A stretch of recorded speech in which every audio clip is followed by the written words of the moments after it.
بسم الله الرحمن الرحیم. ګوره محترمو د دې قانون دی قوه ګیلون والا قانون.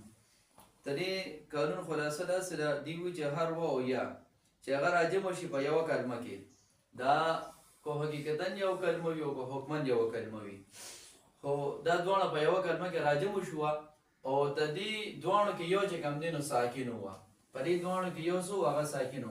یعنې قوې ویلونکي وګوره دلته کې و او یا دا راجمع شولو او دا یا چې کوم دی نو دا ساکنه ده. نو دوی وایي دا و چې کوم دی نو دا به موږ څه کړو، یا وکړو قوې یلون، قوې یلون. نو د دې و نه موږ یا جوړه کړله او بیا به دا یا چې کوم دی نو په یا کې ورمدغم کړو، نو قوه یلون ته جوړ شو. دغه شان چې کوم دی نو قوې ویلاتون، نو دا و موږ څه کړله، یا کړله، نو قوې یلاتون شو او بیا مو دا یا په یا کې ورمدغم کړله، نو قوه یلاتون ته هغه ته جوړ شو.